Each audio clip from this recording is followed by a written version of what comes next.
Hey everyone, my name is Lonnie Sanders, and I am putting together a series of videos on the age of opportunity by Dr. Laurence Steinberg. And this book is about teen adolescence, how the brain develops, why teenagers do what they do. That's the question we all want to know, right? And we have all these theories. Is it, are teenagers just lazy today? Is it just, were they spoiled? What's going on? Why do they do what they do? And so in this series, I just want to look at some of the different things. We're going to look at brain plasticity today in the first video, and then we're going to look at the longest decade. Why does adolescence take so much longer now than in the past? We're going to talk about the importance of self-regulation. And lastly, in this series, I'll talk about just briefly how we can reimagine schools, what we can do differently to help them. And so when we talk about teens, right, when we talk about adolescence, the brain actually matures into the early 20s. And so somewhere between 20 and 25 is when the brain typically matures to. And the final end of maturation is typically when you're kind of doing those consistent daily routines, right? You have a job, a career, you're married, and kind of that novelty of going to college and experiencing new things is over with. That's kind of that end of adolescence. And so puberty actually starts earlier and ends later than at any other time in history. And that's because of a lot of factors, which I'll talk about in later videos. But one of the things about adolescence is it's a time of great neuroplasticity. So scientists use this to describe the brain's potential to change through experience. So everything that we experience as teenagers has an impact on our brain. It changes how we interact, how we understand the world, and how we're going to act later on in life. And so it's all experiential. And this typically happens twice in our lives. Once when we're born, right, from infant to toddler stage, right, lots of neurons, lots of things going on. And so a lot of plasticity, a lot of malleability. Our brain is growing and trying to understand and create different connections. And then this time during adolescence, from the start of puberty until maturity, and this is actually the heightened or the greatest period of malleability or plasticity of the brain. And so the plastic brain is altered by that experience, right? And so everything that we experience, right, is going to alter the brain's anatomy and how it functions. So for anything to be retained, for anything to stay, for us to remember it, then it must have some kind of underlying and enduring neural change. And so when we talk about the word plasticity, it comes from the Greek word plastikos, which means to mold. So think about industrial plastic. It's really hard, they heat it up and then they mold it to a shape, and then it cools off. And so that's what's going on here, is that our brain is in that area, that time period where it's been heated up and it has all these things going and it's being molded into a shape. And this takes this time period, right? Right now in America, in the world today, that time of adolescence is much longer. And so there's a lot of ways that it can be kind of changed and molded. And so new evidence shows us that brain plasticity increases during adolescence and remains relatively high until adulthood. And this is the process where the outside world gets in and changes us. So it's environmental factors. Can't talk about that enough. Environmental factors change a lot, which is important for us as teachers to understand these environmental factors and what can we do to provide as healthy and as positive an environment as possible. And so if experiences do not change the brain, we would never be able to understand or remember anything. And this allows us to learn from experience. It allows us to also not only learn from the experience, but to adapt to the environment. An example is when my daughter was 3 years old and she touched the grill, right? She touched the hot grill. We had told her not to. We were having a good time with all of our friends, and she sneaks around one of them and she touches her hand to it because it was pretty and she wanted to touch it. And that's how she learned what hot was, right? And hot is pain. Her brain knows that, connects that. And to this day, she can tell you that story. And so that's important for us because as we experience things, whether it's positive, negative, or whatever, our brain grows and changes from that. We know that adolescents who are raised in homes with happy parents and healthy those parent relationships are healthy, have better relationships. That reading to preschoolers makes it easier for those kids when they go into kindergarten to learn and to grow. And so this is the time in which we can intervene to promote positive development. It's like an open window to the brain to help to change it and to get positive things in. The challenge that we have to remember, though, is an open window is a double-edged sword. Yes, we can bring good things in, but it also can allow negative things in. So we have to be really careful what we do and what we bring in. So how do we build a better brain? Developmental plasticity, which is the malleability of the brain during certain periods, such as adolescence.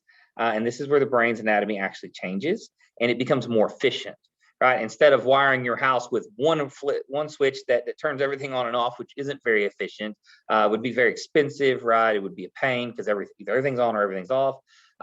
You wire each room, right? Different circuits.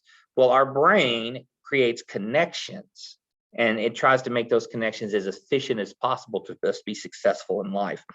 And so this greater efficiency is what we're striving for, right? Not everything's in one place. And so we're born with the most neurons we're ever going to have. In fact, with overkill, we have more than we need. And so they need to be pruned. And so the brain eliminates unnecessary connections. It wants to get rid of what it doesn't need.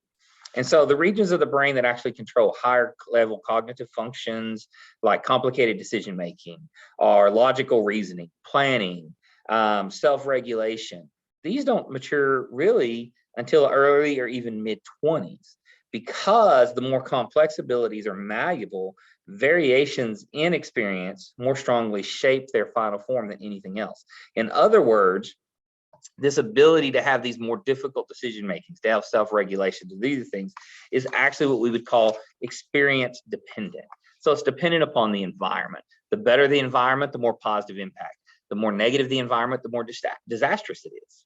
And so different experiences at different ages affect the impact. For instance, they've done studies where children who were sexually abused as small children, the part of their brain that was affected by the trauma is the hippocampus, which is the part of the brain used for memory. While abuse during adolescence affected the prefrontal cortex, which is the part of the brain that governs self-control. So to raise kids who can handle these complex functions, they need to be raised and experience the appropriate stimulation during this period of malleability. Because those young kids, because the hippocampus was affected, they were able to overcome it a lot easier and move forward in life with counseling and those kind of things. Adolescents who undergo sexual abuse have a much harder time dealing with it and overcoming it in later life, and it affects their ability to regulate self-control.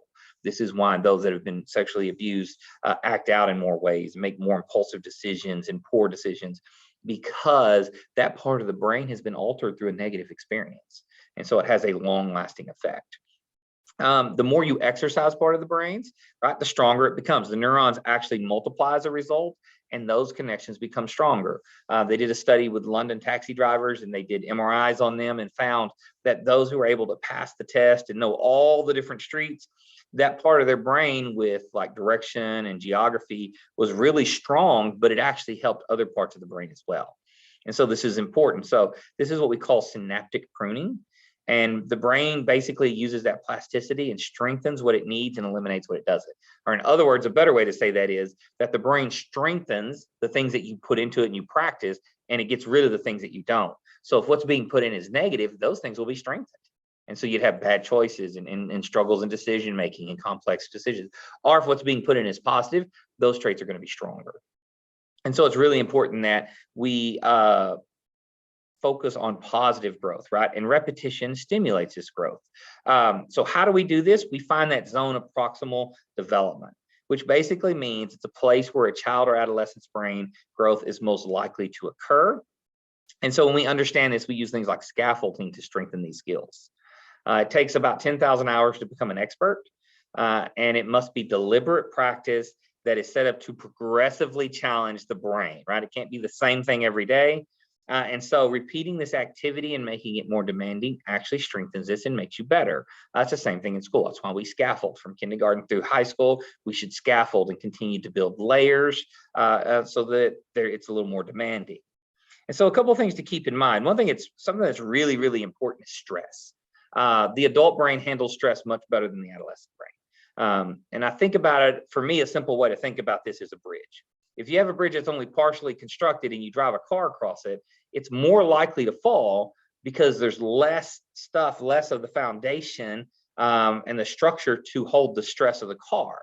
Whereas if you drive that car across a completed bridge, that completed bridge is able to spread that stress out more.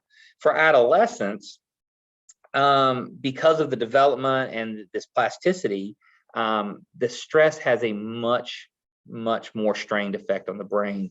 In fact, we know that disorders, things like anxiety, obsessive compulsive disorder, impulse control, oppositional defiant disorder, eating disorders, alcohol and drug addictions, fears, even all of these that happen or will show up typically by the time you're 25.